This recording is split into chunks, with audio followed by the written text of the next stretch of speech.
Madam ఇప్పుడు జగన్మోహన్ రెడ్డి తన కార్యకర్తలతో మాట్లాడుతూ జగన్ 2.0 అంటే ఏంటో చూపిస్తాను, 2.0 వేరేగా ఉంటుంది, ఎవరు కూడా తనకు పార్టీ కార్యకర్తలు టచ్ చేయాలంటే భయపడాలి, కార్యకర్తల వెంట్రుకు కూడా ఎవరు పేకలేదని చెప్తే ఒక మాస్ వార్నింగ్ అయితే ఇస్తున్నారు.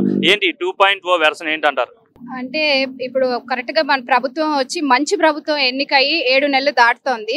ఈ 7 నెలల నుంచి అసలు ఈ జగన్మోహన్ రెడ్డి గారు ఎక్కడికి వెళ్ళిపోయారు, ఎలాంటి మనకి తుఫాన్లు వచ్చినప్పుడు ఎక్కడికి వెళ్ళిపోయారు, మరి అప్పుడు చూపించకపోయారు ఆయన 2.0 వర్షన్ ఏంటో.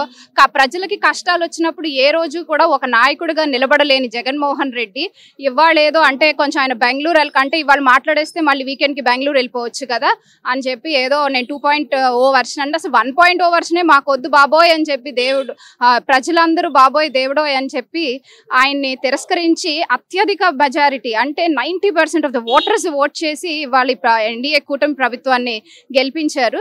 ఇంకా అసలు ఇలాంటప్పుడు అసలు ఏ రకంగా 2.0 వర్షన్ అని తను అనుకుంటున్నాడు అంటే పగటి కళలు కంటాం అంటారు కదా, ఇలాంటి వాటిని పగటి కళలు అంటారు అన్నమాట. ఒక 5 ఏళ్ళు ప్రజలు అంత మ్యాండేట్ ఇచ్చి 151 సీట్లు ఇచ్చి గెలిపించి నువ్వు ఒక ముఖ్యమంత్రిగా ప్రజాసేవ చేయమంటే ఆ 5 ఏళ్లలో నిరూపించుకోలేని వ్యక్తి ఇంకేం నిరూపించుకుంటాడు, అసలు ఏం చేసి నిరూపించుకుందాం అనుకుంటున్నాడు?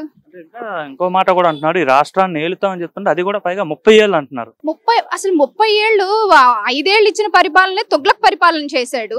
ప్రజలు ఇంకా మేము అనేది అసలు ఇంకా జగన్మోహన్ రెడ్డి మాకొద్దు, జగన్మోహన్ రెడ్డి చేసిన నష్టం నుంచి బయటికి రావడానికి మాకు 30 ఏళ్ళు పడుతుందని చెప్పి ప్రజలు అంటే నేను ఇంకో 30 ఏళ్ళు పాలించి అంటే 300 సంవత్సరాలు వెనక్కి నడదాం అనుకుంటున్నాడా ఏంటి జగన్ ఈ రాష్ట్రాన్ని?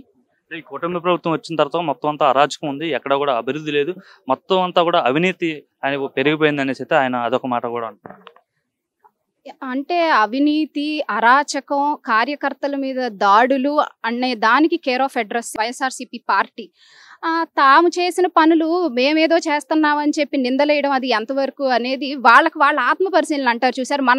మనల్ని మనం ఒకసారి క్వశ్చన్ చేసుకుని అసలు జగన్మోహన్ రెడ్డి గారిని వెళ్ళి ఒక అద్దం ముందు నుంచుని ఆయన మాట్లాడే మాటలు ఆయన్నే ఒకసారి వినమనండి, ఆయనకి ఏంటిది నేనేం మాట్లాడుతున్నాను అనిపిస్తుంది అన్నమాట. కక్ష సాధింపు చర్యలు, ఎంతమంది తెలుగుదేశం పార్టీ కార్యకర్తలను బలిగొన్నారు. అసలు 7 నెలలు అవుతుంటే నేను ఒక పార్టీ మనిషిగా కాకుండా ఒక సగటు ఓటర్గా నేను అడుగుతున్నాను, ఈ రాష్ట్రంలో ఈ 7 నెలల కాలంలో ఒక వైఎస్ఆర్సీపీ కార్యకర్త మీద దాడి కానీ, ఒక వైఎస్ఆర్సీపీ కుటుంబం మీద కానీ, ఒక వైఎస్ఆర్సీపీ కార్యకర్త బిజినెస్ చేసుకునే వాళ్ళ మీద ఎట్లాంటి దాడులైన ఒక నమోదైంది. ఇక్కడ పరిపాలన చేస్తోంది నారా చంద్రబాబు నాయుడు గారు. నారా చంద్రబాబు నాయుడు గారు అంటేనే ఒక విజన్ ఉన్న నాయకుడు, అంతేగాని రివెంజ్ పాలిటిక్స్ అనేది అసలు ఆయన బహిరంగంగా చెప్తున్నారు. ఇట్లాంటి రివెంజ్ పాలిటిక్స్ అనేది మా పార్టీ చెయ్యబోదు. ప్రభుత్వం తన పని తాను చేసుకుంటూ వెళ్ళిపోతుంది అంతే తప్ప ఇక్కడ ఆయన గురించి ఆయన పార్టీ గురించి పట్టించుకుని ఆ కార్యకర్తలను ఇబ్బందులు పెట్టే అంత టైం అసలు ఇవాళ ఆంధ్రప్రదేశ్ రాష్ట్రానికి లేదు. ప్రతి మినిస్టర్ ఆఖరికి అందరూ కూడా ఒక సీఈఓ కింద ఎట్లయితే పనిచేస్తారో నారా చంద్రబాబు నాయుడు గారు ఒక సీఈఓ లాగా ఈ రాష్ట్రానికి ఉంటూ బ్రాండ్ ఏపీ అనేది క్రియేట్ చేస్తూ ఆ సీఈఓ కింద ఎట్లా అయితే హెచ్ఆర్ డిపార్ట్మెంట్ అని మినిస్టర్స్ అట్లా ఒక్కొక్క మినిస్టర్ కి ఒక్కొక్కటి ఇచ్చి రాష్ట్రాన్ని ముందుకు తీసుకెళ్లాలని చూస్తుంటే ఇలాంటి మాటలు మాట్లాడడం అనేది ఏం లేదు. ప్రజల్లో మళ్ళీ ఏదో ఒక సింపతి పాలిటిక్స్ అనేది క్రియేట్ చేయాలని చూస్తున్నారు. ఓవరాల్ గా ప్రజలంతా చాలా చిరాకుతో ఉన్నారు, విరక్తి పొంది ఉన్నారు. ఎందుకంటే ఈ 6 నెలల 7 నెలల కాలంలోనే చంద్రబాబు ప్రజలందరినీ చాలా మోసం చేశాడు, అబద్ధపు హామీలు ఇచ్చి అధికారంలోకి వచ్చాడు. ఇప్పుడు ఎటువంటి పథకాలు కూడా అమలు చేయట్లేదు. ప్రజల తరపున నేను పోరాడుతాను, ప్రజలు చాలా ఇబ్బందులు పడుతున్నారు, రోడ్ల మీదకి వస్తాను, జిల్లాల వ్యాప్తంగా పర్యటనలు కూడా చేస్తాను కూడా అంటున్నారు.